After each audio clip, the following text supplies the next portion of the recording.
નમસ્કાર મિત્રો, good morning. આજે આપણે સ્ટાર્ટ કરવાના છીએ આપણું જે ચેપ્ટર છે આનુવંશિકતા અને ભિન્નતાના સિદ્ધાંતો, એનો આપણે થર્ડ લેક્ચર સ્ટાર્ટ કરીશું. તો ગાઈઝ, આ લેક્ચર વિડીયોની અંદર આપણે જોવાના છીએ આનુવંશિકતાના પ્રયોગો, જેમાંથી આપણે બે પ્રયોગો છે મેઇનલી. એક આનુવંશિકતાનો એક સંકરણનો પ્રયોગ અને બીજો આનુવંશિકતાનો દ્વિસંકરણનો પ્રયોગ. તો આ બંનેમાંથી આપણે આ લેક્ચર વિડીયોની અંદર એક સંકરણનો પ્રયોગ જોવાના છીએ. તો પહેલા તો તમે જ્યારે આ લેક્ચર વિડીયો જોવો છો ત્યારે તમારે સાથે તમારી નોટબુક અને જે ટેક્સ્ટ બુક છે એ બંને રાખવાની છે. નોટબુકની અંદર જે પણ અહીંયા ઇમ્પોર્ટન્ટ ટોપિક આવે એ તમારે નોટ કરતા રહેવાનું છે અને ટેક્સ્ટ બુકની અંદર પણ જોતા રહેવાનું છે, જેથી અગર કોઈ ભૂલ હોય અથવા તમને ટેક્સ્ટ બુક ન સમજાતી હોય તો એ ટાઈમે તમને વિડીયોને પોઝ કરી અને તમારે ટેક્સ્ટ બુકની અંદર પણ જોઈ લેવાનું છે. ઓકે, અને સાથે સાથે આ વિડીયોને લાઈક કરી દો, ચેનલને સબસ્ક્રાઇબ કરી દો અને વિડીયોની લિંક જે છે એને તમારા ફ્રેન્ડ સુધી મોકલી આપો, જેથી એમને પણ પ્રિપરેશન કરવામાં હેલ્પ થશે અને મને પણ મોટિવેશન મળશે. સો ફર્સ્ટલી આપણે સ્ટાર્ટ કરીએ તો અહીંયા આ લેક્ચર વિડીયોની અંદર આપણે જોવાના છે એક સંકરણનો પ્રયોગ. આપણા ટોપિકનું નામ રહેવાનું છે એક સંકરણનો પ્રયોગ. અહીંયા ટોપિકનું નામ છે એક સંકરણનો પ્રયોગ. એક સંકરણનો પ્રયોગ. એક યાની કે ઓનલી વન અને સંકરણ યાની કે હાઇબ્રિડાઇઝેશન. આપણે જે સંકરણ કરાવીએ છીએ કૃત્રિમ રીતે બે નરજન્યુ ને માદાજન્યુને ભેગા કરાવીને ફલન કરાવીએ તો એને આપણે સંકરણ કહીશું. તો અહીંયા એક સંકરણનો પ્રયોગ, એની સિમ્પલ ડેફિનેશન આપવી હોય તો એવી રીતના આપીશું. જેમ કે આગળ આપણે લક્ષણો જોયા હતા, જે બગીચાના વટાણા છે, બગીચાના વટાણાની અંદર ઘણા બધા વિરોધાભાસી લક્ષણો, જેની અંદર આપણે 7 જોડ વિરોધાભાસી લક્ષણો જોયા હતા. એ લક્ષણો કયા કયા હતા? તો પહેલો અહીંયા છોડની ઊંચાઈ. છોડની ઊંચાઈ આ આપણે ડિસ્કસ કરી લીધું છે, પણ એકવાર ફરીથી તમે જોઈ લો. એક છોડની ઊંચાઈ, બીજું પુષ્પનો રંગ, ત્રીજું લક્ષણ પુષ્પનું સ્થાન, ચોથું લક્ષણ જે સિંગ છે, સિંગનો રંગ થઈ ગયો, પાંચમું સિંગનો આકાર અને છઠ્ઠું સિંગની અંદર જે બીજ હોય છે, દાણા હોય છે, તો એનો રંગ અને એનો આકાર. તો બીજનો રંગ અને બીજનો આકાર, બીજનો રંગ થઈ ગયો અને બીજનો આકાર થઈ ગયો. 7 થઈ ગયો બીજનો આકાર. આ બધા લક્ષણોની અંદર વિરોધાભાસી લક્ષણો, જેમ કે અહીંયા બે ટાઈપના લક્ષણો છે. એક પ્રભાવી લક્ષણ હશે, અને બીજું પ્રચ્છન્ન લક્ષણ હશે. જે પહેલી પેઢીની અંદર આપણે સંકરણ જોઈશું ત્યારે તમને ખબર પડશે. આપણે જે પહેલી પેઢી મળશે, F1 પેઢી મળશે, તો એની અંદર જે લક્ષણ વ્યક્ત થશે તો એને આપણે કહીશું પ્રભાવી, અને જે લક્ષણ વ્યક્ત નહીં થાય એને આપણે પ્રચ્છન્ન લક્ષણ કહીશું. તો અહીંયા છોડની ઊંચાઈ, એમાં બે લક્ષણો હોય છે. એક ઊંચા છોડ હોય છે, ઊંચા છોડ, અને બીજા વામન છોડ. તો વામનતા પ્રચ્છન્ન લક્ષણ થઈ ગયું. પુષ્પનો રંગ, તો બે પુષ્પના રંગ પોસિબલ છે. એક જાંબલી, તો જાંબલી થઈ ગયો પ્રભાવી જાંબલી, અને બીજો છે સફેદ પુષ્પ. પુષ્પનું સ્થાન તો કક્ષીય અને અંતિમ. સિંગનો રંગ લીલો અને પીળો. અહીંયા તમારે કન્ફ્યુઝન ન થાય, તમારે સિંગનો રંગ અને બીજનો રંગની અંદર કન્ફ્યુઝન ન થવું જોઈએ. સિંગનો રંગ પ્રભાવી કયો છે? તો પ્રભાવી લીલો છે અને પ્રચ્છન્ન પીળો છે. એના પછી સિંગનો આકાર ફૂલેલો પ્રભાવી અને સંકુચિત પ્રચ્છન્ન છે. સંકુચિત એ પ્રચ્છન્ન લક્ષણ છે. અને બીજનો રંગ પણ અહીંયા લીલો અને પીળો હોય છે, પણ અહીંયા જે પીળો રંગ છે એ પ્રભાવી છે, અને લીલો રંગ એ પ્રચ્છન્ન છે. તો આ તમારે યાદ રાખવાનું. બીજનો આકાર કેવો હોય? તો એક ગોળ બીજ હોય અને બીજા ખરબચડા. તો ગોળ જે બીજ છે એ પ્રભાવી લક્ષણ છે અને ખરબચડા બીજ પ્રચ્છન્ન લક્ષણ છે. ખરબચડા અથવા કરચલી વાળા. તો અહીંયા આ જે આપણે 7 જોડ વિરુદ્ધાભાસી લક્ષણો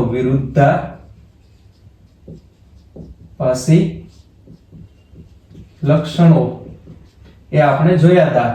સો અહીંયા 7 જોડમાંથી કોઈ પણ એક લક્ષણને એક સમયે ધ્યાનમાં લઈ અને એનું એક પેઢીની અંદરથી બીજી પેઢીમાં વહન કેવી રીતના થાય છે એને આપણે કહીશું. શું કહીશું? તો એક સંકરણનો પ્રયોગ. આ તમારે 7 લક્ષણો તમારે લખવા હોય તો લખી દો, અને આપણે આગળના વિડીયોમાં પણ ડિસ્કસ કર્યા છે, પણ ફરીથી તમારે લખવા હોય તો લખી શકો છો. તો અહીંયા કોઈ એક લક્ષણને ધ્યાનમાં લઈ અહીંયા એક સંકરણનો પ્રયોગ યાની કે આનુવંશિકતાના પ્રયોગમાં આનુવંશિકતાના અભ્યાસમાં અથવા પ્રયોગમાં એક સમયે એક લક્ષણને ધ્યાનમાં લઈ એક સમયે એક જ લક્ષણને ધ્યાનમાં લઈ અને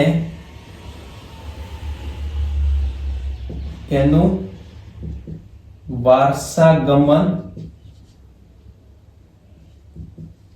કેવી રીતે થાય છે તેનો અભ્યાસ અથવા અવલોકન કરવું એને આપણે કહીશું એક સંકરણનો પ્રયોગ. યા આ સિમ્પલ ડેફિનેશન આપી હોય તો તમે એવી રીતના આપી શકો છો. સિમ્પલ ડેફિનેશનમાં એક લક્ષણનું વારસાગમન, એક જ લક્ષણનું વારસાગમન, એક લક્ષણનું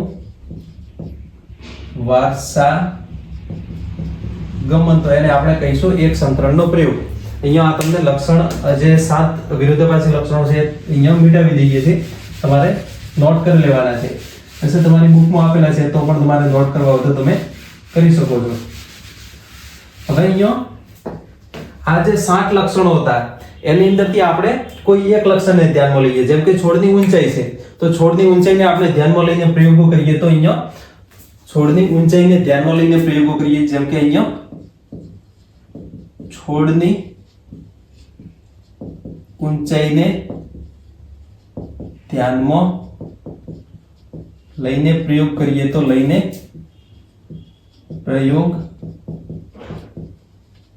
તો બે ટાઈપના ઊંચાઈ બે ટાઈપની હોય છે.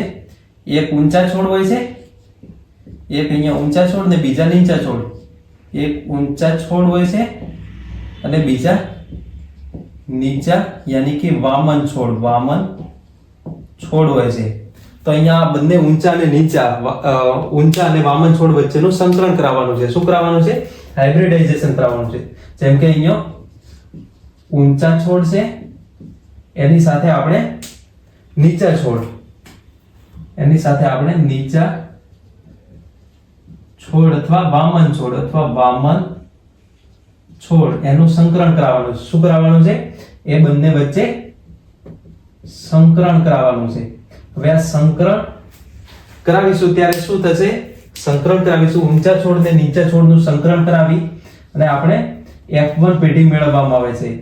F1 પેઢી અહીંયા F1 પેઢી મેળવાય છે.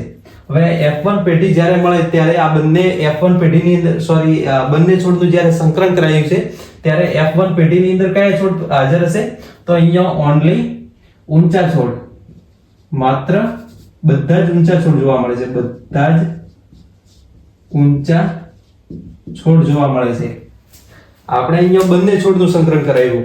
અહીંયા સંકરણ કરાયું ત્યારે ઊંચા છોડ પણ હતા અને નીચા છોડ પણ હતા. ઊંચા છોડમાં સ્પેસિફિક લખવું હોય તો શુદ્ધ સંવર્ધિત ઊંચા છોડ, શુદ્ધ સંવર્ધિત ઊંચા છોડ અને શુદ્ધ સંવર્ધિત નીચા છોડ. અને આ થઈ ગયા શુદ્ધ સંવર્ધિત નીચા છોડ. શુદ્ધ સંવર્ધિત શું હોય છે? તો શુદ્ધ સંવર્ધિત છોડ એને કહેવાય છે. જેમ કે ઊંચા છોડ, શુદ્ધ સંવર્ધિત ઊંચા છોડ કોને કહીશું? શુદ્ધ સંવર્ધિત ઊંચા છોડ કોને કહીશું? તો અહીંયા જે ઊંચા છોડ, અહીંયા કોઈ એક ઊંચા છોડ હોય છે, ઊંચા છોડને વારંવાર એની અંદર સ્વફલન કરાવી. જેમ કે અહીંયા સ્વફલન કરાયું, આપણને અહીંયા કોઈ એક પહેલી જનરેશન મળી તો એની અંદર આપણને ઊંચા છોડ મળ્યા. એના પછી ફરીથી આ ઊંચા જે છોડ પહેલી જનરેશન મળી એની અંદર ફરીથી આપણે સ્વફલન કરાવ્યું તો ફરીથી આપણને ઊંચા છોડ મળ્યા. તો આમ સતત સ્વફલનના પરિણામે જે ઊંચા છોડ મળે છે એને આપણે શુદ્ધ સંવર્ધિત ઊંચા છોડ કહીશું. સેમ એવી રીતના આપણે શુદ્ધ સંવર્ધિત નીચા છોડ, એમ કે સેમ અહીંયા શુદ્ધ સંવર્ધિત નીચા છોડ, શુદ્ધ સંવર્ધિત નીચા છોડ.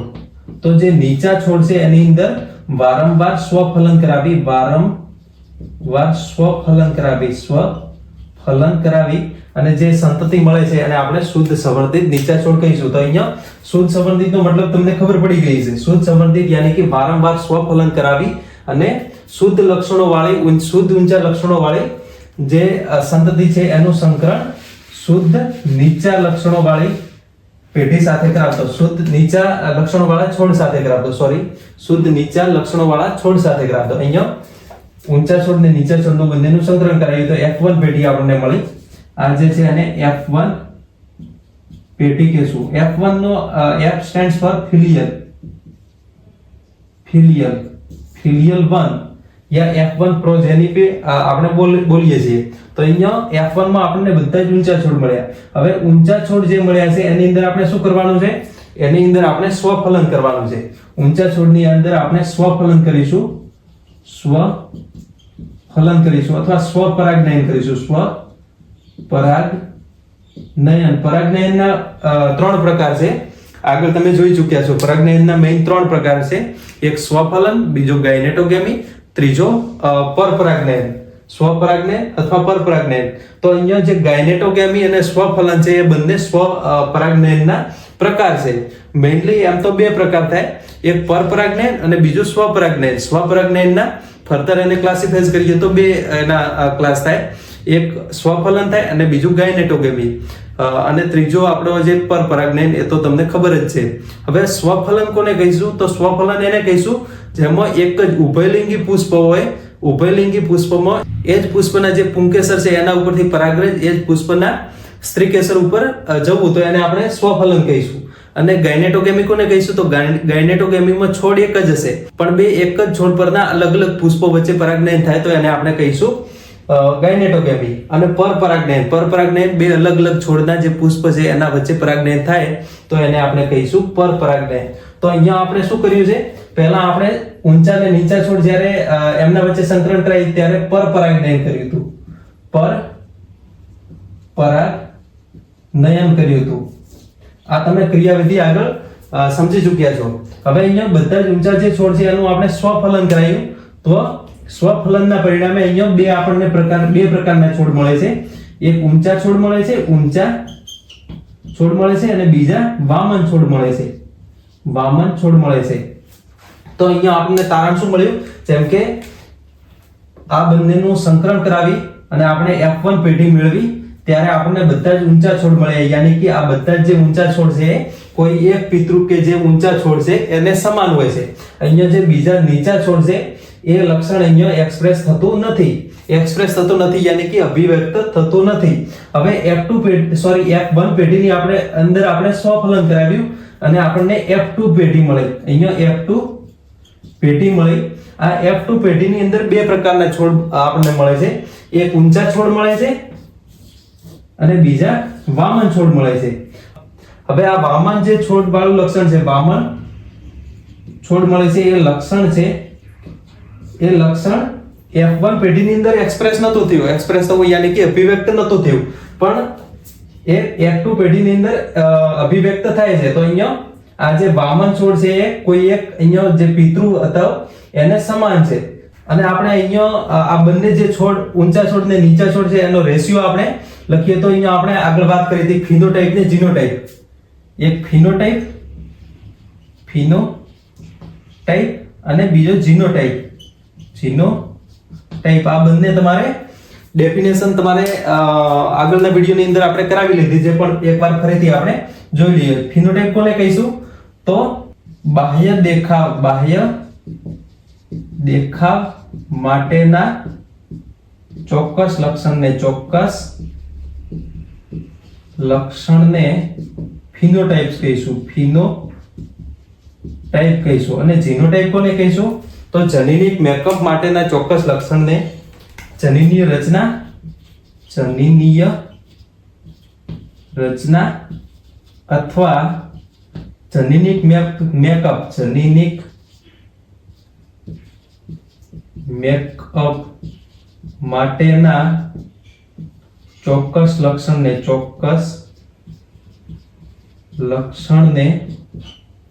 જીનોટાઇપ કહીશું. આ તમારે બંને જે ડેફિનેશન છે તમારે જોઈ લેવાની. તો અહીંયા આપણને ફિનોટાઇપ શું મળ્યા? તો અહીંયા ઊંચા છોડ ને નીચા છોડ.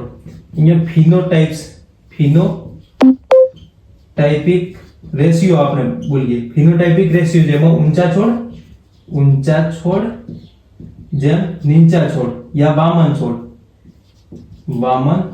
છોડ. તો આ બંનેનો રેશિયો જે છે એ 3:1 મળે છે. જેમ કે ટોટલ 4 છોડ છે. જેમ કે અહીંયા F2 પેઢીની અંદર ટોટલ 4 છોડ મળ્યા છે. તો 4 છોડમાંથી 3 છોડ ઊંચા હશે, 3 છોડ ઊંચા હશે અને 1 છોડ નીચો હશે, 1 છોડ વામન હશે. તો આવી રીતના આનો જે ફિનોટાઇપિક રેશિયો છે એ રહેવાનો છે. અને બીજી રીતે સમજીએ, જેમ કે 4 ની જગ્યાએ 400 છોડ છે. તો 400 છોડમાંથી 300 છોડ કેટલા શું હશે? તો ઊંચા હશે, એનો ફિનોટાઇપ ઊંચો હશે. અને ઓન્લી 100 છોડ હશે એ વામન હશે. તો આવી રીતના પણ આપણે સમજી શકીએ છીએ. તો આ ફિનોટાઇપ ને જીનોટાઇપ તમારે સમજી લેવાના છે. એને ફરીથી એકવાર આપણે જોઈશું. હવે અહીંયા આ છે એનું વર્ણન આપણે લખી દઈએ. હવે આ ઊંચા છોડ અને નીચા છોડ એનું આપણે શું કરાવવાનું છે?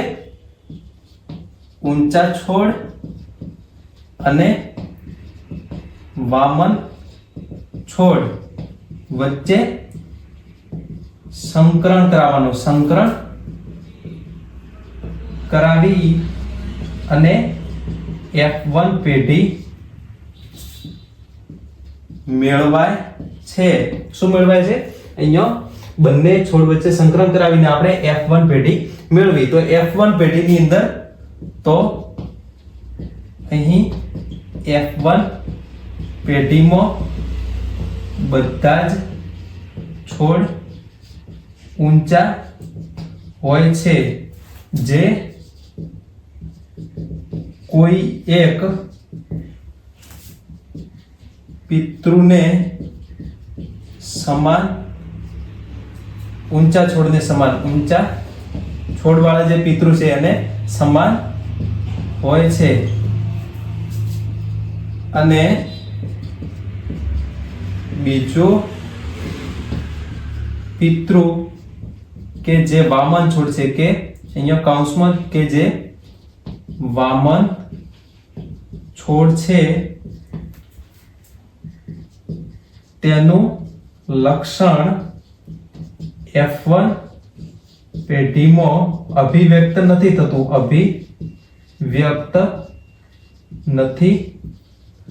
આપણે અહીંયા જોયું F1 પેઢીમાં જે વામન છોડ છે એનું લક્ષણ અહીંયા F1 પેઢીની અંદર એક્સપ્રેસ નથી થતું. યાની કે અભિવ્યક્ત નથી થતું. અને બીજો જે ઊંચા છોડ છે એ લક્ષણ F1 પેઢીની અંદર અભિવ્યક્ત થાય છે. એના પછી આપણે જે F1 પેઢીની અંદર બધા જ ઊંચા છોડ મળ્યા હતા એને આપણે શું કર્યું હતું? એને આપણે સ્વફલન કર્યું હતું અને આપણે F2 પેઢી મળવી હતી. હવે F1 પેઢી કે જેમાં F1 પેઢી આપણે પેન બદલાઈ દઈએ. હવે F1 પેઢી કે જેમાં બધા જ ઊંચા છોડ છે, તેને સ્વફલન કરાવી, તેને સ્વપરાગનયન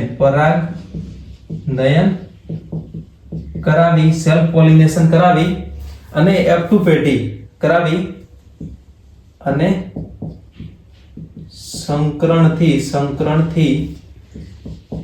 F2 પેઢી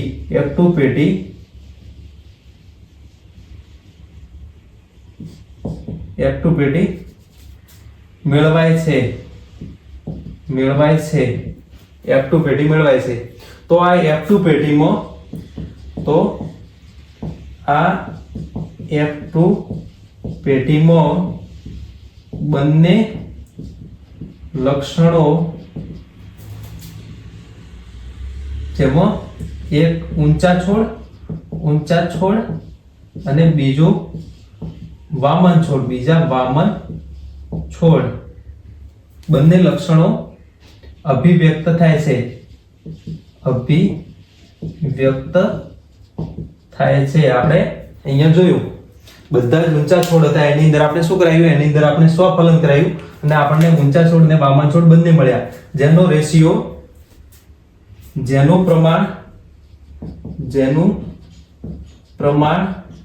3:1 અહીંયા ઊંચા રિસ્પેક્ટિવ ઊંચા જેમ વામન યા નીચા યા વામન એનું પ્રમાણ છે 3:1. જેમાં જે 3 અગર 4 છોડ હોય તો 4 છોડમાંથી 3 છોડ છે એ આપણને શું મળશે, તો 3 છોડ આપણને ઊંચા મળશે અને 1 છોડ આપણને નીચો મળશે. તો આવી રીતના આ તમારે જોઈ લેવાનું છે. હવે આના પરથી આપણે પ્રભાવી ને પ્રચ્છન્ન લક્ષણ, આના પરથી આપણે પ્રભાવી ને પ્રચ્છન્ન લક્ષણ કોને કહીશું, આના પરથી આપણે પ્રભાવી લક્ષણ, અને આપણે પેન બદલાવીને લખીએ, એના પરથી આપણે પ્રભાવી લક્ષણ અને પ્રચ્છન્ન લક્ષણ. પ્રભાવી લક્ષણ કોને કહીશું, તો F1 પેઢીની અંદર, F1 પેઢીમાં જે લક્ષણ અભિવ્યક્ત થાય છે તેને પ્રભાવી કહીશું, તેને પ્રભાવી લક્ષણ કહીશું. જે કોના કારણે હોય છે, તો આગળ આપણે જોઈશું જ્યારે આપણે જન્યુ નિર્માણ વગેરે અથવા પુનેટ સ્ક્વેર વાળી મેથડ શીખીશું ત્યારે જોઈશું કે એની અંદર કારકો હોય છે. તો કારકોના પરિણામે અહીંયા F1 પેઢીની અંદર જે છોડ થાય છે એ પ્રભાવી હોય છે. F1 પેઢીની અંદર અભિવ્યક્ત થાય એ પ્રભાવી લક્ષણ કહીશું. જેમ કે અહીંયા F1 પેઢીમાં આપણે કયું લક્ષણ અભિવ્યક્ત થયું, તો ઊંચું લક્ષણ. તો અહીંયા ઊંચા જે છોડ છે એ પ્રભાવી છે. અને પ્રચ્છન્ન લક્ષણ કોને કહીશું, તો જે લક્ષણ F1 પેઢીમાં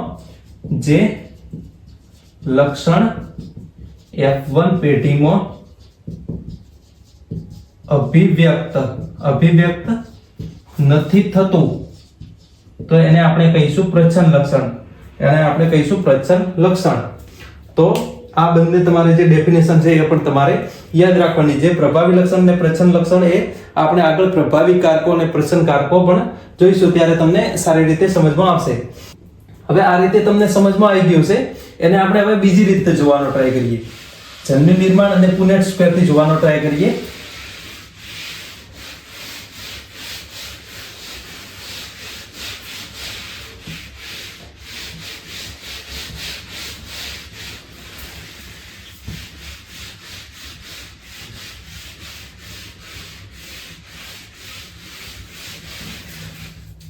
એકવાર ફરીથી આપણે સાથે આ ઊંચા છોડ ને નીચા છોડ તો સાથે રાખીએ. તો અહીંયા ઊંચા છોડ અને વામન છોડ આ બંને વચ્ચે સંકરણ કરાયું અને આપણને F1 પેઢીની અંદર F1 પેઢીમાં ઊંચા છોડ મળ્યા. ઊંચા છોડની અંદર આપણે સ્વફલન કરાવ્યું. શું કરાવ્યું, તો સ્વફલન કરાવ્યું. અને સ્વફલન કરાવીને આપણને બે પ્રકારના છોડ મળ્યા, જેમાં એક ઊંચા અને બીજા વામન છોડ મળ્યા. આ F2 પેઢી થઈ. આને આપણે આગળ સમજીશું. હવે તમે અહીંયા જ્યારે આપણે જન્યુ નિર્માણ સમજીએ એના પહેલા તમે કેટલીક ટર્મિનોલોજી જે આપણે આગળ ડિસ્કસ કરી ચૂક્યા છીએ તો એને ફરી એકવાર સમજી લઈએ. અહીંયા પહેલા એક વર્ડ છે કારક. કારક કોને કહીશું, તો કારક અહીંયા જે આપણે આનુવંશિકતાનો એકમ કે જે લક્ષણોના વહન માટે જવાબદાર છે. અહીંયા જેમ કે ઊંચા છોડ છે તો ઊંચા છોડ છે અને સેલની અંદર, જેમ કે આ સેલ છે, સેલની અંદર ન્યુક્લિયસ છે, ન્યુક્લિયસની અંદર આ ક્રોમોઝોમ હાજર છે. તો આ ક્રોમોઝોમ ઉપર કોઈ એક ફેક્ટર હાજર હશે, ક્રોમોઝોમની ઉપર કોઈ એક ફેક્ટર હાજર હશે કે જે આ સેલ ડિવિઝન થાય, જ્યારે આ સેલ છે આ બે સેલમાં ડિવાઈડ થાય ત્યારે આ જે ક્રોમોઝોમ છે ક્રોમોઝોમ પણ આગળ જશે. તો આ ક્રોમોઝોમ ઉપર જે આ ફેક્ટર હાજર છે એ અહીંયા જેમ કે અહીંયા ઊંચાઈ માટે જવાબદાર છે. આ ફેક્ટર ઊંચાઈ માટે જવાબદાર છે. તો ઊંચાઈ માટે ફેક્ટર જવાબદાર છે એ બે સેલ બનશે ત્યારે આ બંને સેલમાં પણ જશે. તો અહીંયા બે અલગ અલગ સેલમાં જશે. તો આવી રીતના આ જે ઊંચાઈ વાળું ફેક્ટર એક પેઢીમાંથી બીજી પેઢીમાં, જેમ કે આ આપણે એક સેલમાંથી બે સેલ વિચાર્યા છે, એમ આપણે એક પેઢીમાંથી બીજી પેઢી પણ વિચારી શકીએ છીએ. તો અહીંયા ઊંચાઈ માટે જવાબદાર ફેક્ટર કે જે એક પેઢીમાંથી બીજી પેઢીમાં લક્ષણોનું વહન કરાવે છે, તો એને આપણે કહીશું આનુવંશિકતાનો એકમ, એને આપણે કારક કહીશું. તો અહીંયા આનુવંશિકતાનો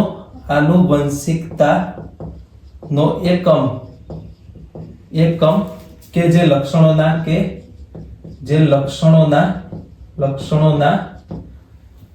આને મિટાવી દઈએ,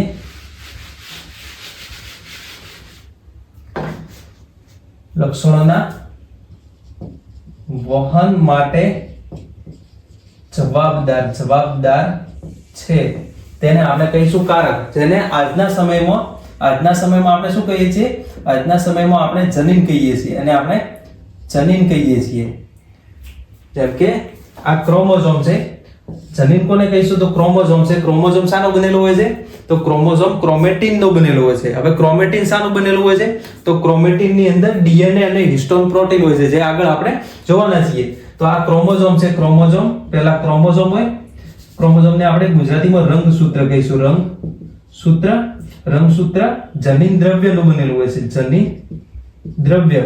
હવે જનીન દ્રવ્ય શેનું બનેલું હોય છે? જનીન દ્રવ્ય બે અંદર એની વસ્તુ ધરાવે છે. એક હિસ્ટોન પ્રોટીન ધરાવે છે અને બીજો ડીએનએ ધરાવે છે. એક હિસ્ટોન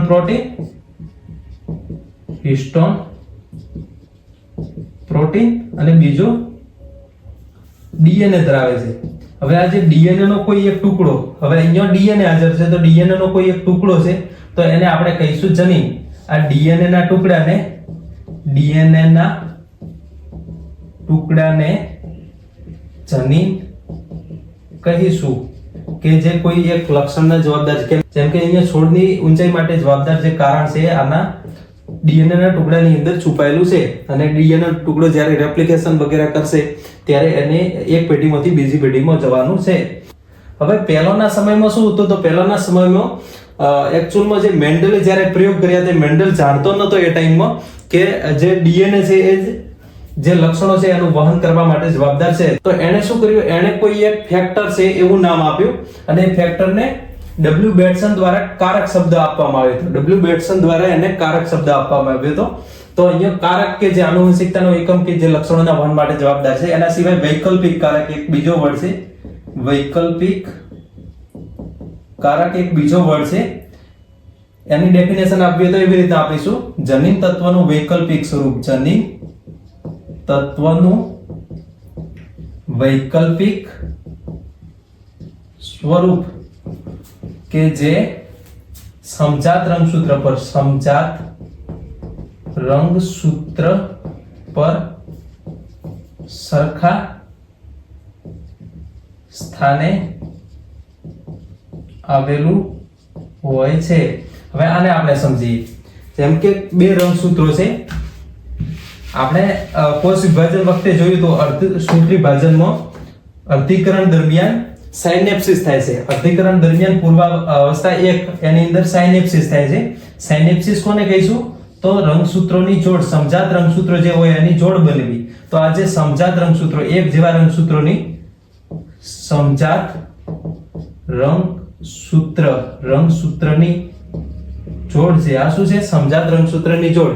હવે સમજાત રંગસૂત્ર પર સરખા સ્થાને, જેમ કે આ રંગસૂત્ર છે, તો એ રંગસૂત્ર પર આ ડીએનએ નો ટુકડો કે જે આપણા ઊંચાઈ માટે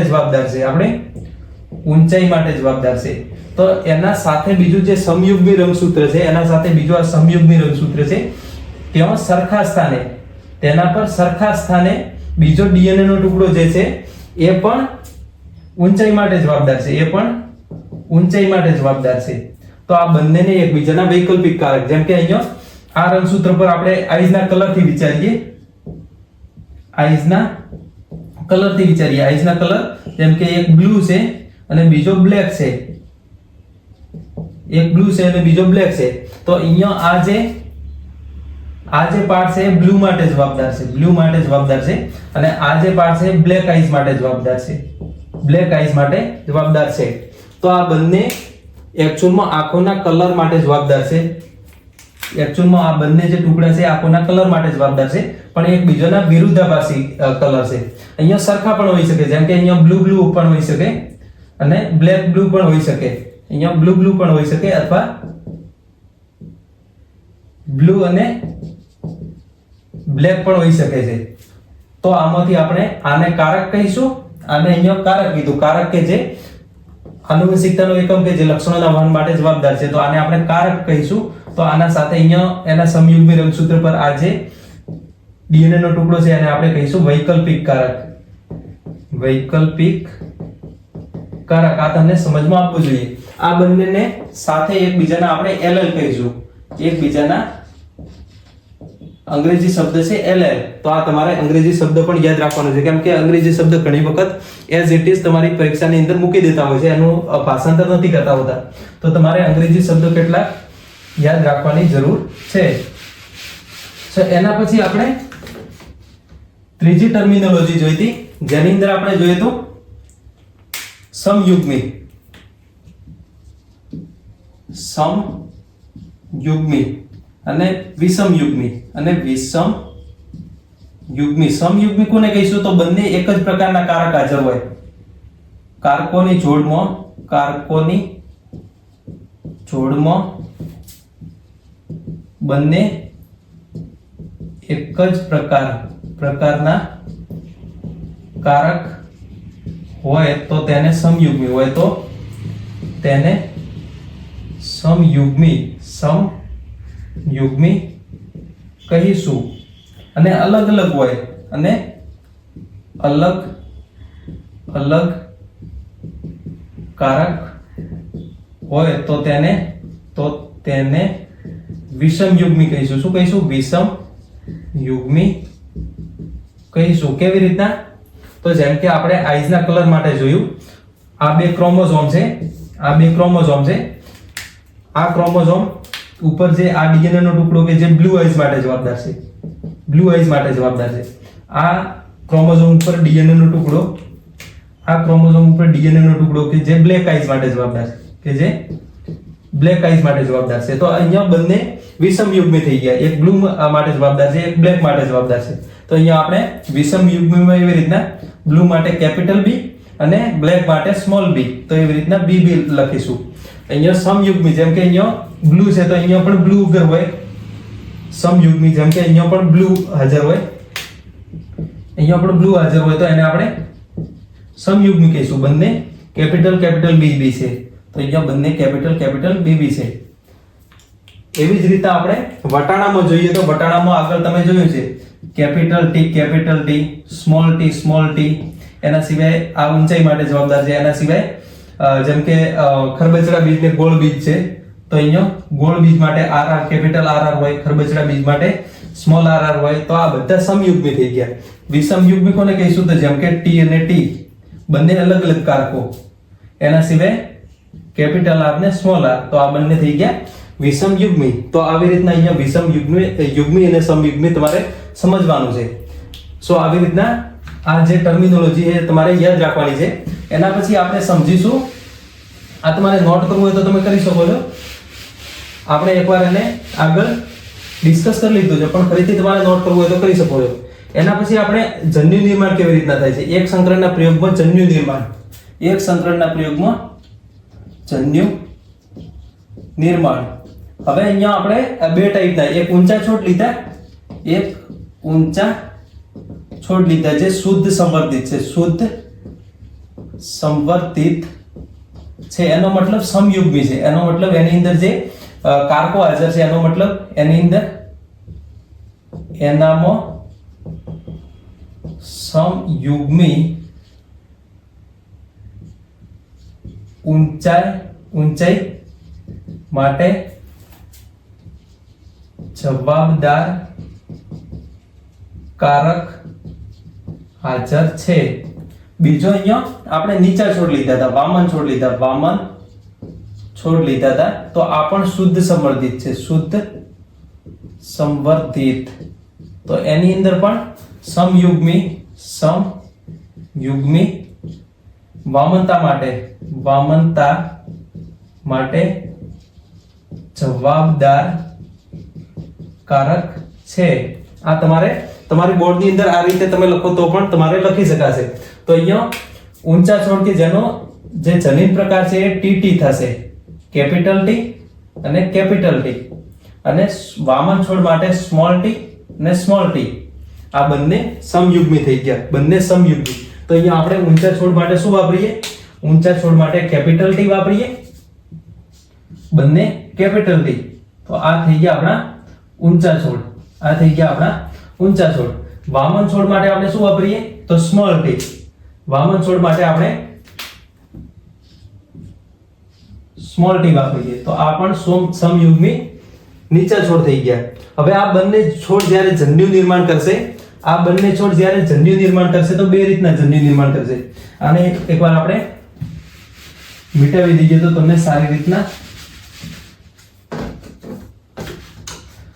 આ ઊંચા છોડ જ્યારે જન્યુ નિર્માણ કરશે ત્યારે કેવી રીતના કરશે? તો અહીંયા બે જન્યુ થશે, કેપિટલ ટી અને કેપિટલ ટી. બે જન્યુ નિર્માણ થશે ત્યારે બંને કારકો અલગ અલગ જન્યુની અંદર વહન પામશે. તો આ કેપિટલ ટી એક જન્યુમાં જતો રહ્યો અને બીજો કેપિટલ ટી જે છે એ બીજા જન્યુની અંદર જતો રહ્યો. પણ આ બંને જે કેપિટલ ટી પણ બંને અહીંયા જે કારક છે એ એક જ પ્રકારના છે. તો આપણે એક જ પ્રકારનો જન્યુ અહીંયા લખીશું. તમારે બે લખવા હોય તો પણ લખી શકો છો, પણ અહીંયા એક જ પ્રકારનો જન્યુ આવશે. તો અહીંયા ટી એક જ પ્રકારનો જન્યુ આપણે લખીશું. હવે સેમ એવી રીતના વામન છોડ છે એ પણ બે જન્યુ બનાવે છે. વામન છોડ છે એ પણ બે જન્યુ બનાવે છે, જેમાં સ્મોલ ટી અને બીજો પણ સ્મોલ ટી છે. પણ એ બંને એક જ પ્રકારના હોવાથી આને પણ આપણે સ્મોલ ટી થી દર્શાવીશું. અને આપણે ડબલ નહીં લખીએ તો આપણે એક જ પ્રકારના જન્યુ બનાવે છે. તેથી આપણે અહીંયા કેપિટલ ટી થઈ ગયું, અહીંયા સ્મોલ ટી થઈ ગયું. તો આ બંને જન્યુ બની ગયા. હવે આ બંને જન્યુનો આપણે સંકરણ કરાવ્યું. અને આપણે F1 પેઢી મેળવી. તો આ બંને જન્યુ જ્યારે સંકરણ કરાવશે ત્યારે એની અંદર કારકોની જે જોડ બનશે ત્યારે કેપિટલ ટી અને સ્મોલ ટી. આ કેપિટલ ટી આવ્યો, અહીંથી સ્મોલ ટી આવ્યો. તો બંને અહીંયા જ્યારે છોડ બન્યો ત્યારે કારકોની જોડ બની ત્યારે આ વિષમયુગ્મી, આ જે કારકોની જોડ બની એ વિષમયુગ્મી બની. વિષમયુગ્મી જોડ બની. F1 પેઢીની અંદર વિષમયુગ્મી જોડ બની, જેમાં બધા જ જે છોડ છે એ ઊંચા છે. આ જે જનીન પ્રકાર ધરાવતા છોડ બધા ઊંચા છોડ છે. તમને સમજમાં આવતું હશે. આ જે જનીન પ્રકાર ધરાવતા છોડ બધા જ ઊંચા છોડ છે. તો અહીંયા આપણે શું કર્યું? અહીંયા ઊંચા છોડ અને નીચા છોડ જે સમયુગ્મી ઊંચાઈ માટે જવાબદાર છે. હવે ઊંચા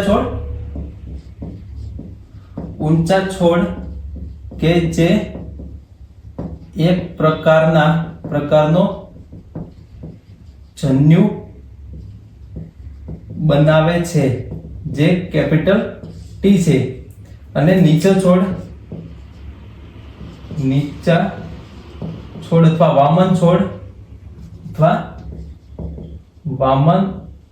પણ એક પ્રકારનો જન્યુ બનાવે જે સ્મોલ ટી છે. તો આ બંને કેપિટલ ટી સ્મોલ ટી બંને જન્યુનું સંકરણ થશે. હવે આ બંને જન્યુનું ફલન થશે. હવે બંને જન્યુ કે જે અહીંયા કેપિટલ ટી છે અને સ્મોલ ટી આ બંનેનું સંકરણ થઈ અને F1 પેઢી મળે છે. આ તમને જે અહીંયા લખીએ છીએ તે હું લખું છું એ તમને સમજમાં ના આવતું હોય તો તમે કમેન્ટ બોક્સની અંદર કમેન્ટ કરી શકો છો. તો એનાથી સારી રીતે હું લેક્ચર વિડીયોઝ બનાવવાનો ટ્રાય કરીશ. સો અહીંયા બંને જ્યારે ટી અને ટી બંને અહીંયા જોડાણા એટલે આપણને વિષમયુગ્મી એક યુગ્મનજ મળ્યો. હવે આ યુગ્મનજની અંદર આપણે જોઈએ તો જે કારકો છે એ વિષમયુગ્મી છે અને આનો જે સ્વરૂપ પ્રકાર છે ઊંચા છોડ છે. આ થઈ ગયો આનો જનીન પ્રકાર, પ્રકાર અને આ ઊંચાઈ વાળા છોડ છે એ થઈ ગયો સ્વરૂપ પ્રકાર. તો આ સ્વરૂપ પ્રકાર થઈ ગયો.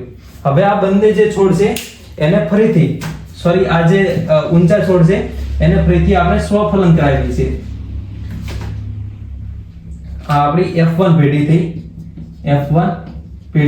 હવે આ ઊંચા છોડ છે કે જે વિષમયુગ્મી છે એને આપણે ફરીથી સ્વફલન કરાવીએ. ફરીથી એને આપણે સ્વફલન કરાવીએ. સ્વફલન કેવી રીતના? તો અહીંયા કોઈ એક છોડ છે જે આપણે ટી લઈ લઈએ અને બીજો અહીંયા ટી અને ટી. તો આ બંનેની અંદર જન્યુ નિર્માણ થશે એટલે આ બે પ્રકારના જન્યુ બનાવશે, એક કેપિટલ ટી અને બીજો સ્મોલ ટી. આ પણ બે પ્રકારના જન્યુ બનાવશે, એક કેપિટલ ટી થયો, એક કેપિટલ ટી થયો અને બીજો સ્મોલ ટી થયો. તો અહીંયા ટોટલ એક જે યુગ્મનજ છે બે પ્રકારના જન્યુ બનાવે છે, કેપિટલ ટી, સ્મોલ ટી. હવે આ બંને જે જન્યુ છે એનો સામેવાળા જે કોઈ એક છોડને, જેમ કે અહીંયા આપણે આ છોડને નર તરીકે લીધો તો નર તરીકે લીધો, આ છોડને માદા તરીકે લીધો. નર માટે સ્પેસિફિક એક સિમ્બોલ છે, અહીંયા તીર વાળો જે સિમ્બોલ છે એ તમારે નર માટે લેવાનો છે અને ક્રોસ વાળો સિમ્બોલ માદા માટે લેવાનો છે. તો આ સિમ્બોલ માદા માટે, સેમ એવી રીતના અહીંયા આપણે આ નર માટે ઉપયોગ કરીએ, સ્વફલન કરાવીએ, પણ આ નર માટે આ ઉપયોગ લઈએ અને માદા માટે ક્રોસ વાળું, તો આ માદા માટે. હવે આ બંને જે જન્યુ બન્યા છે, આ નર માટે બે જન્યુ બન્યા છે, માદા માટે બે જન્યુ બન્યા છે. એ સામેના, જેમ કે નરનો આ જન્યુ છે તો માદાના બંને સામેના જન્યુ છે એના સાથે જોડાશે અને યુગ્મનજ બનાવશે. યુગ્મનજ કેવી રીતના બનાવશે? તો જેમ કે આ ટી છે તો આ ટી સાથે જોડાશે ને એના પછી આ ટી સાથે જોડાશે. જેમ કે આ ટી છે તો પહેલા આ ટી સાથે જોડાશે અને કેપિટલ ટી અને કેપિટલ ટી બનાવશે. એના પછી આ ટી છે એ આ ટી સાથે જોડાશે. એના પછી નરનો કેપિટલ ટી છે એ માદાના સ્મોલ ટી સાથે જોડાશે. તો અહીંયા કેપિટલ ટી, સ્મોલ ટી આરો યુગ્મનજ બનાવશે. અહીંયા બે યુગ્મનજ બની ગયા. હવે નરનો જે સ્મોલ ટી છે એ માદાના કેપિટલ ટી સાથે જોડાશે, માદાના કેપિટલ ટી સાથે જોડાશે અને કેપિટલ ટી અને સ્મોલ ટી આવી રીતના બનાવશે. આ ત્રીજો યુગ્મનજ બની ગયો. એના પછી આ નરનો જે સ્મોલ ટી એ પણ માદાના સ્મોલ ટી સાથે જોડાશે. તો આવી રીતના આપણને ચોથો યુગ્મનજ મળશે જેની અંદર બંને સ્મોલ ટી, બંને પ્રચન કારકો હાજર હશે. તો આવી રીતના આપણને ચાર છોડ મળે છે. આવી રીતના આપણને ચાર છોડ મળે છે જેની અંદર આપણે જોઈએ તો આ જે આપણને પ્રથમ જે જનીન પ્રકાર મળ્યો, પ્રથમ જનીન પ્રકાર જે કોઈ એક પિતૃને સમાન છે અને અહીંયા લાસ્ટમાં જે સમયુગ્મી આપણને છોડ મળ્યો એ પણ અહીંયા જે બીજો છોડ હતો એના જનીન પ્રકારને સમાન છે. આનો જનીન પ્રકાર આના જનીન પ્રકાર સાથે સમાનતા ધરાવે છે. તો આ જે છોડ છે એ વામન છે, આ જે છોડ છે એ વામન છે અને બાકીના બધા જે અહીંયા જે સમયુગ્મી ટીટી છે તો એ થઈ ગયો ઊંચો છોડ. આ છે એ પણ ઊંચો છોડ છે અને આ પણ છે એ ઊંચો છે. હવે ઊંચો કેમ? તો અહીંયા જ્યારે આપણે જનીન પ્રકાર જોયું F1 પેઢીમાં, F1 પેઢીના છોડ જેનો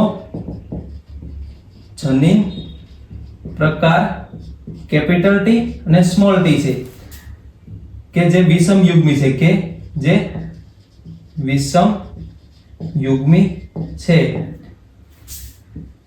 હવે વિષમયુગ્મી પરિસ્થિતિમાં કોઈ એક કારક કે જે અભિવ્યક્ત થાય છે તેને પ્રભાવી કારક કહીશું. તેને પ્રભાવી કારક કહીશું. આ શું થઈ ગયો? આ પ્રભાવીપણાનો સિદ્ધાંત થઈ ગયો. આ થઈ ગયો પ્રભાવીપણાનો સિદ્ધાંત અથવા પ્રભુતાનો સિદ્ધાંત. પ્રભુતાનો સિદ્ધાંત. તો તમારે આ પ્રભુતાનો સિદ્ધાંત યાદ રાખવાનો છે. વિષમયુગ્મી પરિસ્થિતિમાં કોઈ એક કારક કે જે અભિવ્યક્ત થાય છે એને આપણે પ્રભાવી કારક કહીશું અને બીજું કારક કે જે અભિવ્યક્ત નથી થતું તેને પ્રચ્છન્ન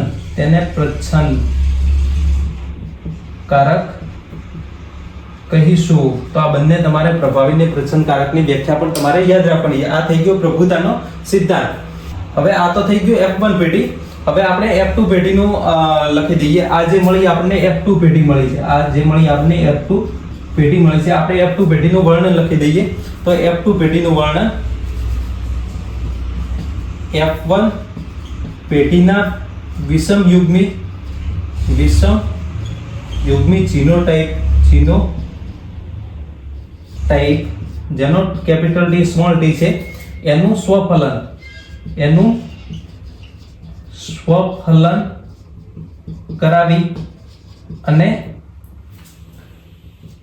F2 પેઢી મેળવાય છે.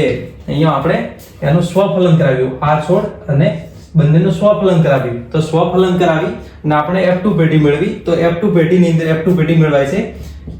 F2 પેઢીમાં બંને સ્વરૂપ પ્રકાર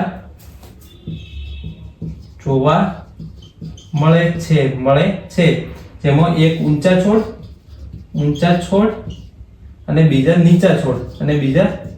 નીચા છોડ જેનું પ્રમાણ આપણે લખીએ તો 3:1 હતું. આ થઈ ગયા ઊંચા અને આ થઈ ગયા નીચા.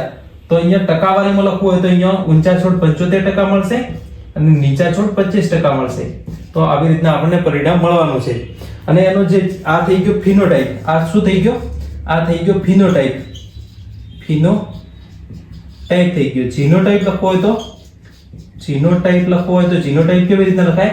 તો જીનોટાઇપ 3 પ્રકારના મળે છે. 3 પ્રકારના જીનોટાઇપ મળે છે.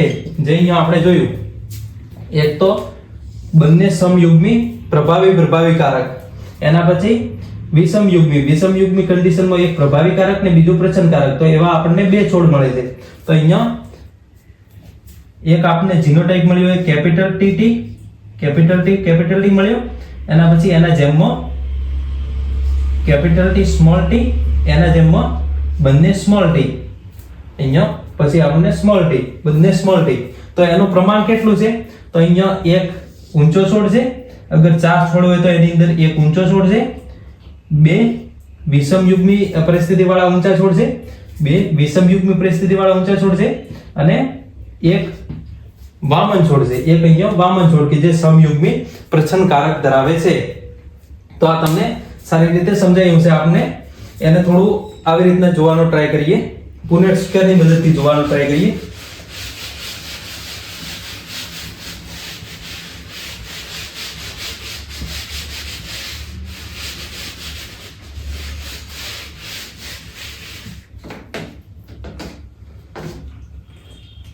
આપણે એને પુનેટ સ્ક્વેરની મદદથી એની મદદથી આપણે જોઈશું. પુનેટ સ્ક્વેર કે જે રેજિનાલ્ડ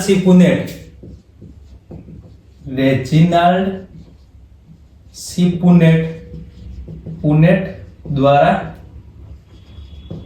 આપવામાં આવ્યું હતું. આ તમારી એક્ઝામમાં ક્વેશ્ચન પૂછાઈ શકે છે. પુનેટ સ્ક્વેર કે જેને કોણે એને સંશોધિત કર્યો હતો? તો એને ડિસ્કવર કર્યો હતો રેજિનાલ્ડ સી પુનેટે.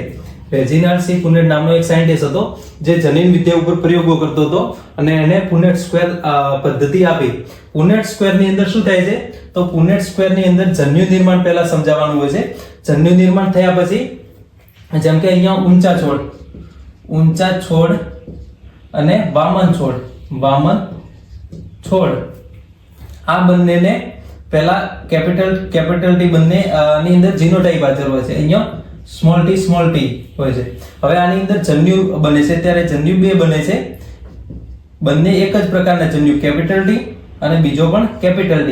અહીંયા સેમ સ્મોલ t અને બીજો પણ સ્મોલ t. હવે આ બંને જન્યુ બન્યા છે તો એને પુનેટ સ્ક્વેરની અંદર ગોઠવવામાં આવે છે, જેને આપણે ચેકર બોર્ડ પદ્ધતિ પણ કહીશું. એને આપણે ચેકર બોર્ડ પદ્ધતિ પણ કહીશું. તમને બીજું નામ આપે તો ચેકર બોર્ડ પદ્ધતિ પણ એનું નામ છે. હવે આ બંને જે આની અંદર આપણે ઊંચા છોડને નર જન્યુ તરીકે લઈ લઈએ, આપણે નર છોડ તરીકે, અને વામન છોડને આપણે માદા છોડ તરીકે લઈએ. તો જે નર છે પુનેટ સ્ક્વેરમાં નર કે જે આડી હરોળમાં અને માદા કે જે ઊભી હરોળમાં લખવાના છે, ઊભી હરોળમાં લખવાના છે. જેમ કે અહીંયા આપણે આ સ્ક્વેર અને સ્ક્વેરને આપણે 4 ભાગ કરી દઈએ. હવે આ ચારે ભાગની અંદર આપણે ઉપરની સાઈડ, જેમ કે અહીંયા આ અને વચ્ચે લખીએ તો તમને સારી રીતે સમજમાં આવશે. જેમ કે આ આપણો સ્ક્વેર છે, એની અંદર આપણે 4 પાર્ટ કરી લઈએ. હવે 4 પાર્ટની અંદર એની ઉપરની જે રોળ છે એની અંદર આપણે જે નર જન્યુ છે એને આપણે લખીશું. તો કેપિટલ ડી અને કેપિટલ ડી બંને એક જ પ્રકારના જન્યુ છે. અને વામન છોડ કે જેની અંદર આપણે સ્મોલ ટી બંને એક જ પ્રકારના જન્યુ છે. તો આને હવે યુગમાં આપણે બનાવીશું તો ટી અને ટી, એક કેપિટલ ટી અને બીજો સ્મોલ ટી. અને એના પછી અહીંયા પણ આ કેપિટલ ટી આવ્યો, સ્મોલ ટી આવ્યો, આ પણ કેપિટલ ઉપરથી આવ્યો અને કેપિટલ ટી સ્મોલ ટી. તો અહીંયા એક જ પ્રકારનો જીનોટાઇપ પોસિબલ છે. F1 પેઢી આ થઈ ગઈ. F1 પેઢીમાં એક જ પ્રકારનો જીનોટાઇપ અને એક જ પ્રકારનો ફિનોટાઇપ સંભવિત છે. હવે આ જે છોડ મળ્યા, બધા છોડ મળ્યા એ આપણા ઊંચા છોડ હશે, બધા જ ઊંચા છોડ હશે, જેનો જીનોટાઇપ તમે આની સાથે સરખાવી શકો છો. આ આપણે F1 પેઢી. હવે F1 પેઢીની અંદર આપણે જે છોડ મળ્યા એનું સ્વફલન કરાવીએ. જેમ કે અહીંયા કેપિટલ ટી સ્મોલ ટી એનું સંકરણ કેપિટલ ટી સ્મોલ ટી સાથે કરાવીએ. તો આના જ્યારે જન્યુ નિર્માણ થશે તો 2 પ્રકારના જન્યુ બનશે. અહીંયા 1 પ્રકારના જન્યુ બને તો અહીંયા 2 પ્રકારના જન્યુ બનશે. એક કેપિટલ ટી બનશે, બીજો સ્મોલ ટી બનશે. સેમ એવી રીતના અહીંયા પણ એક કેપિટલ ટી બનશે, બીજો સ્મોલ ટી બનશે, એક કેપિટલ ટી બનશે, બીજો સ્મોલ ટી બનશે. તો આનું હવે ચેકર બોર્ડની અંદર આપણે ગોઠવીએ. તો ચેકર બોર્ડની અંદર ગોઠવીએ તો અહીંયા આપણને શું મળશે? જેમ કે આપણો ચેકર બોર્ડ છે, આપણો પુનેટ સ્ક્વેર છે, તો એની અંદર આપણે ગોઠવીએ.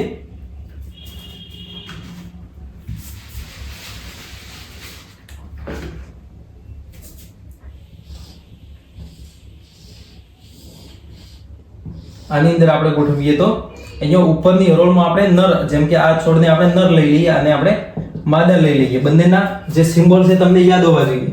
સિમ્બોલ તીર વાળો નરનો અને ચોકડી વાળો માદાનો.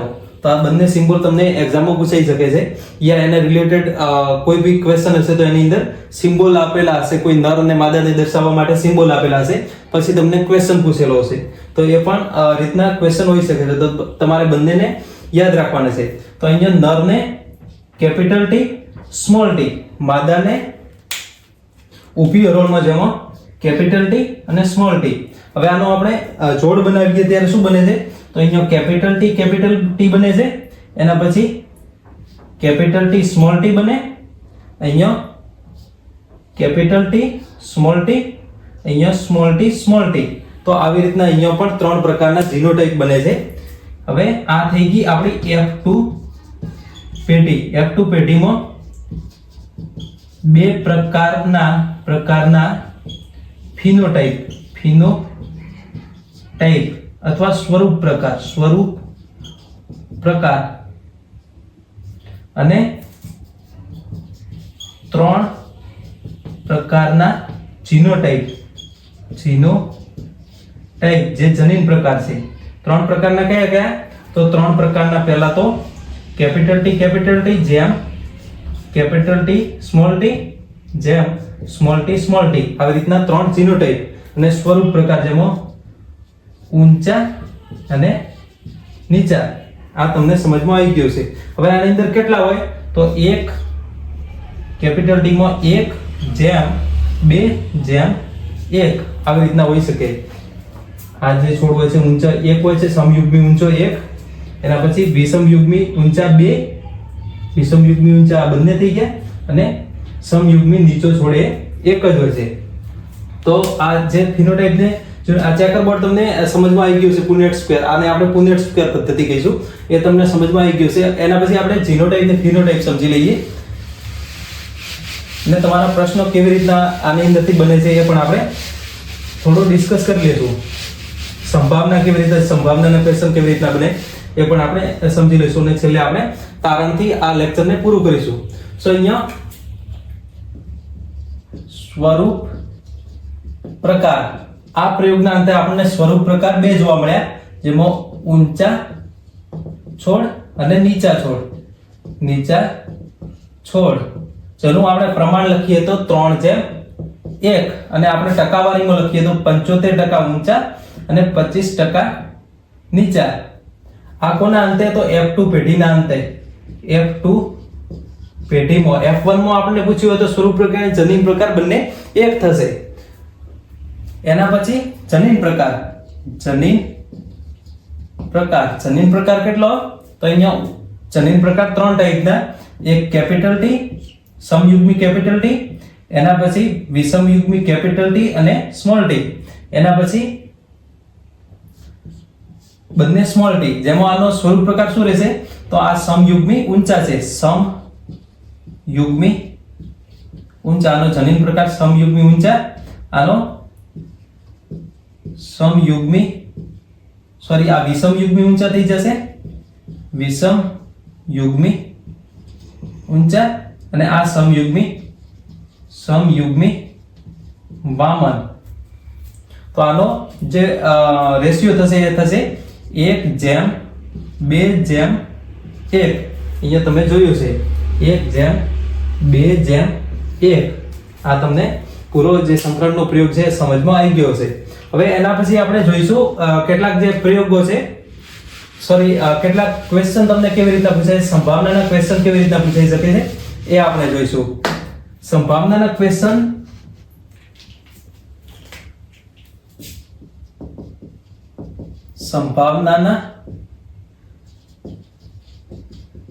કેવી રીતના પૂછાઈ શકે છે? જેમ કે અહીંયા આપણે F1 પેઢીની અંદર આપણે સ્વફલન કરાવ્યું, તો સ્વફલન કરાવ્યું ત્યારે અહીંયા TT આ નર થઈ ગયો અને TT આ માદા થઈ ગયો. આ બંને વિષમયુગ્મી આપણા F1 પેઢીના છોડ છે. આ બંનેનું ફલન આપણે સામે કરાવીએ તો અહીંયા 2 પ્રકારના જન્યુ મળે છે, કેપિટલ T, સ્મોલ t.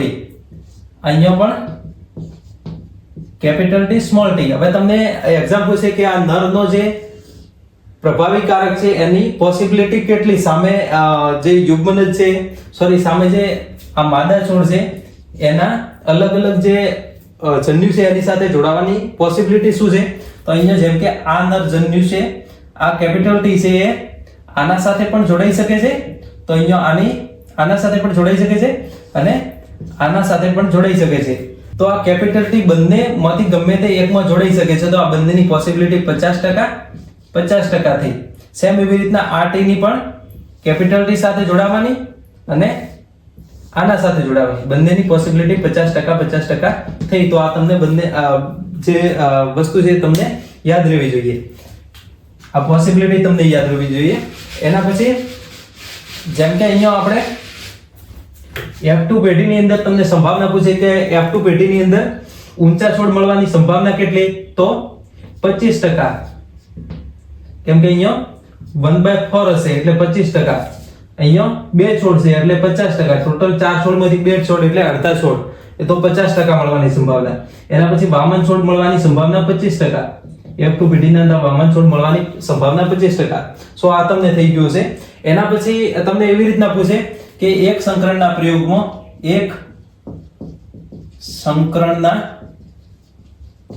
પ્રયોગમાં F2 પેઢીના અંતે કેટલા F2 પેઢીના અંતે પહેલો ક્વેશ્ચન એવો પૂછે કે કેટલા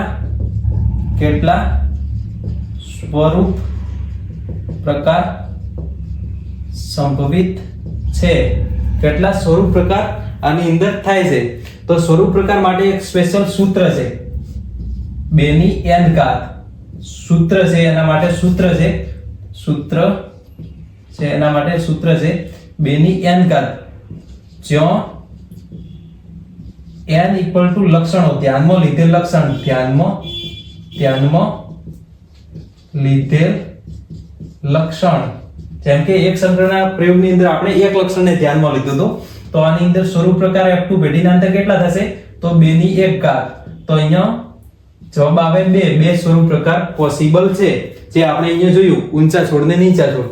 એના પછી બીજો પ્રશ્ન એમાં પૂછાઈ શકે, આ તમારે જે અહીંયા મૂળ લખાવું છે એ તમારે નોટ કરી લેવાનું છે, અને એની અંદરથી ઘણા બધા ક્વેશ્ચન બની શકે છે, તો તમારે આ જે વસ્તુ છે નોટ કરી લેવાનું છે. એના પછી કેટલા જનીન પ્રકાર બની શકે છે, તો એના માટે પણ બીજું સૂત્ર છે, 3 ની n ઘાત. n આપણે અહીંયા લીધો 3 ની 1 એટલે ટોટલ 3. એના પછી કેટલા યુગ્મનજ બની શકે? તો યુગ્મનજ બનવા હોય તો એની 4 ની n ઘાત, જેમાં 4 ની આપણે 1 ઘાત વિચારીએ છીએ, તો 4 ની 1 ઘાત એટલે 4 જવાબ થશે.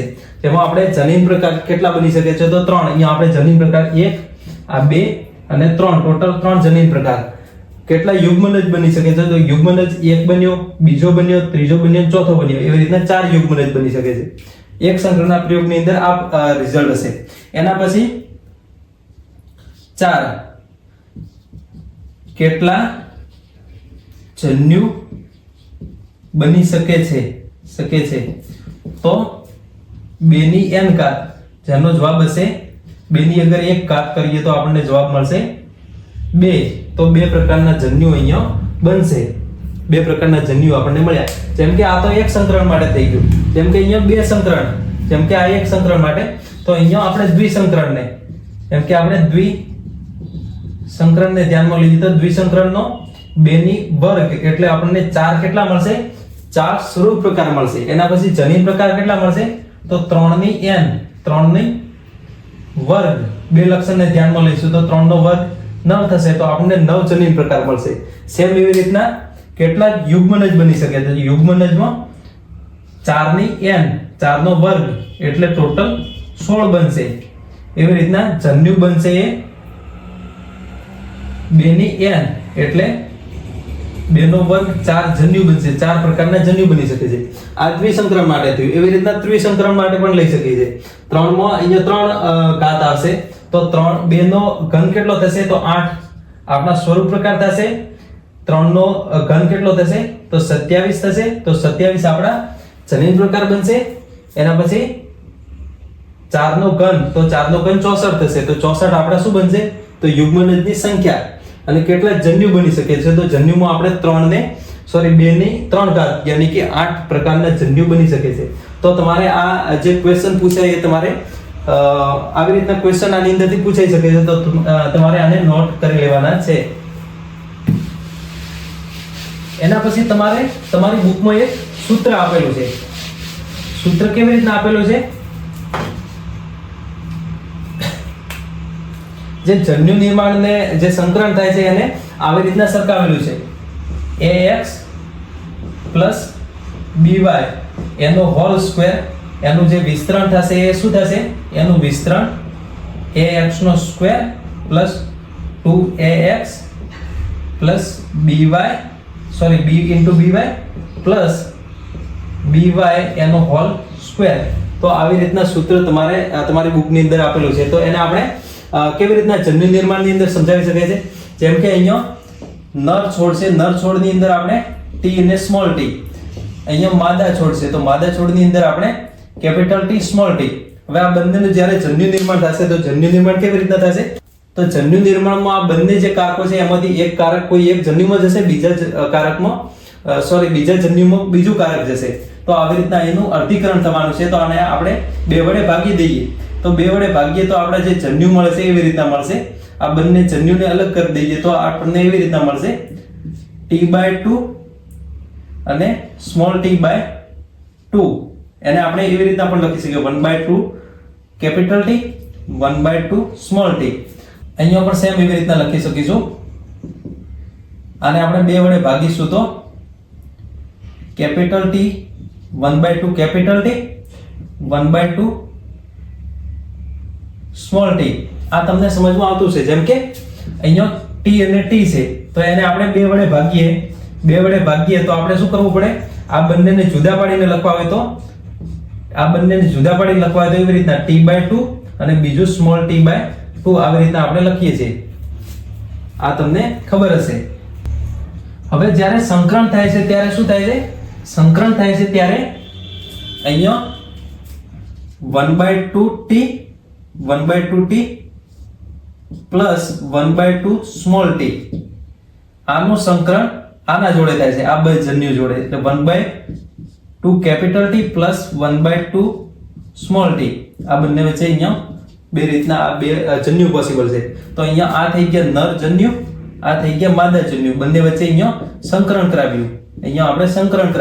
તો સંકરણ કરાવવાથી આપણને જે સૂત્ર પ્રાપ્ત થાય છે એવી રીતના 1/2 capital T plus 1/2 small t એનો આપણે ટોટલ વર્ગ, આ બંને એક જેવા સૂત્રો છે તો આપણે એનો હોલ સ્ક્વેર કરી શકીએ છીએ.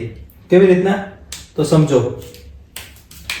આ સૂત્ર ને આ સૂત્ર બંને એક જેવા છે અને બંને વચ્ચે ગુણાકાર છે. તો 1/2 capital T plus 1/2 small t એનો હોલ સ્ક્વેર. હવે આનું આપણે વિસ્તરણ કરીએ તો શું મળે?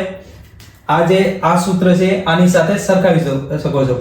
આ સૂત્રની સાથે આ સૂત્રને તમે સરખાવી શકો છો. હવે આ સૂત્રને આ સૂત્રનું આપણે વિસ્તરણ કરીએ તો શું મળશે? તો 1/2 કેપિટલ T એનો સ્ક્વેર પ્લસ 1/2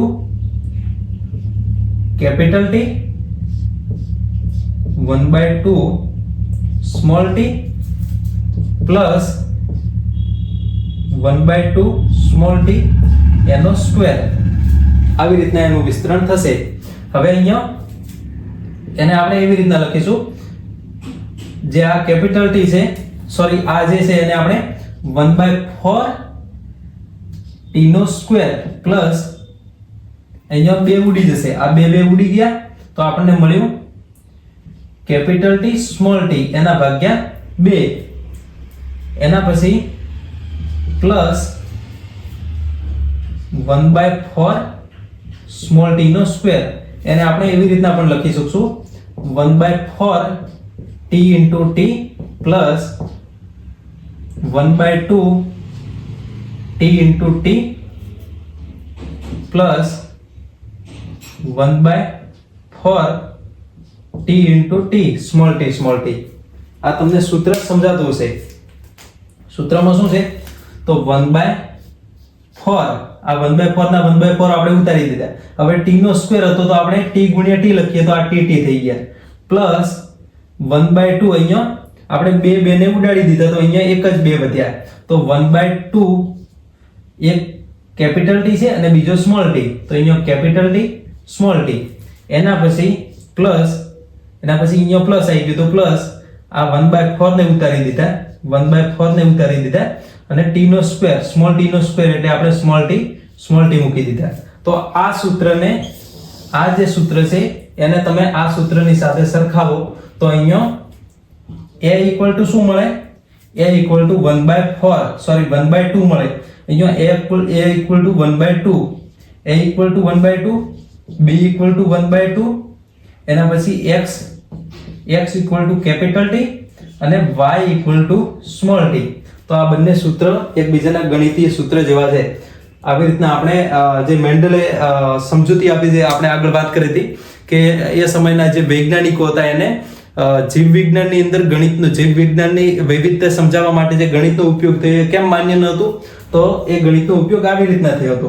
આ સૂત્રની સાથે સરખાવી અને આ ગણિતનો ઉપયોગ તમે સમજી શકો છો. ઓકે, સો આવી રીતના તમારા જે બુક છે એની અંદર એક્સપ્લેનેશન આપેલું છે. થોડું ડિફિકલ્ટ છે પણ તમારે સમજવાનું છે. તમે અગર મેથ્સ ભણેલા છો તો તમને ખબર જ હશે.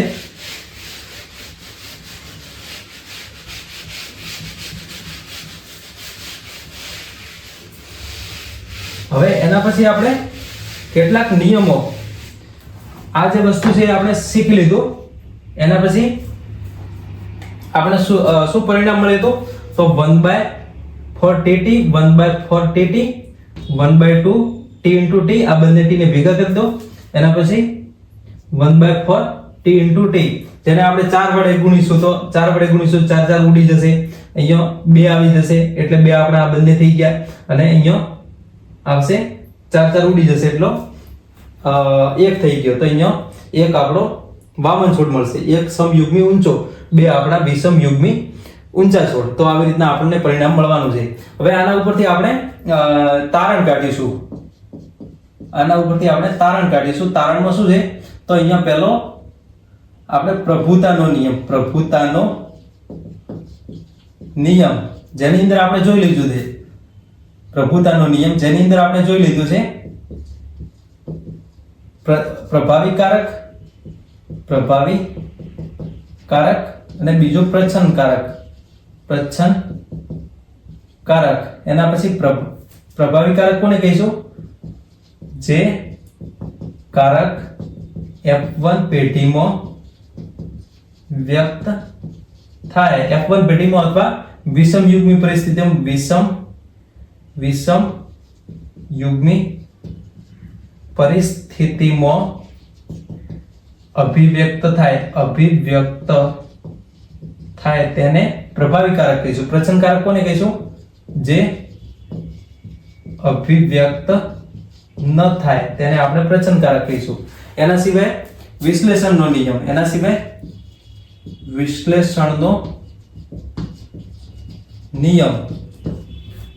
નિયમ કોને કહીશું? તો એની ડેફિનેશન આપવી હોય તો એવી રીતના આપીશું: જન્યુ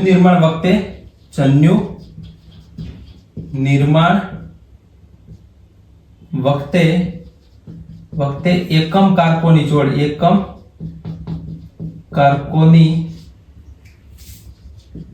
જોડમાંથી દરેક કારક અવ્યવસ્થિત રીતે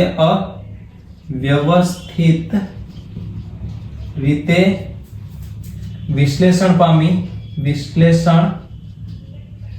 પામી અને અલગ અલગ જન્યુની અંદર અલગ જન્યુમાં વહન પામે છે, જેને વિશ્લેષણનો નિયમ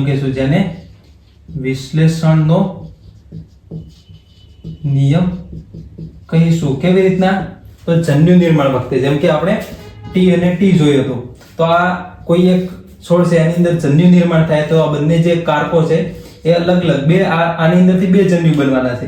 2 જન્યુ બનશે ત્યારે કોઈ એક જન્યુની અંદર કેપિટલ ટી જશે અને બીજા જન્યુની અંદર સ્મોલ ટી જશે. હવે આ તો તમને સમજાઈ ગયું. હવે આ 2 અલગ અલગ રીતે અલગ અલગ જન્યુની અંદર વહન પામે છે, પછી એનું ફલન થશે, ફલન થઈને ફરીથી પાછો યુગ્મન જ બનશે. તો આવી રીતના આ વિશ્લેષણનો નિયમ. પણ અહીંયા અવ્યવસ્થિત રીતે કેવી રીતના? તો અહીંયા ગમે તે, જેમ કે આ કારક છે તો આ કારક આ જન્યુની અંદર પણ જઈ શકે છે અને આ જે સ્મોલ ટી છે જે આ જન્યુની અંદર પણ જઈ શકે છે. તો આ અવ્યવસ્થિત રીતે થયું. અહીંયા શબ્દ અવ્યવસ્થિત રીતે, જેને આપણે અંગ્રેજીમાં રેન્ડમ રીતે યા યાદચ્છિક રીતે, આ તમારે ત્રણે વર્ડ યાદ રાખવાના છે: રેન્ડમ, યાદચ્છિક, અવ્યવસ્થિત. ત્રણેયનું મીનિંગ એક થાય છે. તો જન્યુ નિર્માણ વખતે એકમ કારકોની જોડમાંથી દરેક કારક અવ્યવસ્થિત રીતે વિશ્લેષણ પામી અલગ અલગ જન્યુની અંદર વહન પામે છે, જેને આપણે વિશ્લેષણનો નિયમ કહીશું. તો અહીંયા 2 કારકો હતા, એક કારકોની જોડ હતી જેમાં 2 કારકો હતા. 2 કારકોમાંથી દરેક કારક અલગ અલગ જન્યુની અંદર વહન પામે છે, પણ એ અવ્યવસ્થિત રીતે. તો એને આપણે વિશ્લેષણ કહીશું. અને પ્રભુતાનો નિયમ તો તમને ખબર જ છે. તો આવી રીતના આ જે પ્રયોગ થયો એ આપણો એક સંકરણનો પ્રયોગ. એના સિવાય એની અંદર કસોટી સંકરણ વગેરે એડ કરેલું છે, પણ થોડો વિડીયો વધારે લેન્થી થઈ જશે, તો એના માટે આપણે એને ડિસ્કસ નથી કરતા. એને આપણે જે નેક્સ્ટ વિડીયો રહેશે એની અંદર આપણે ડિસ્કસ કરી લઈશું.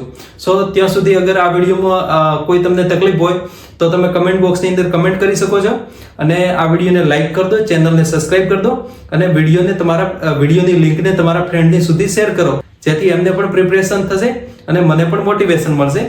સો like my video, subscribe my channel and hit the bell icon. Okay, thank you guys.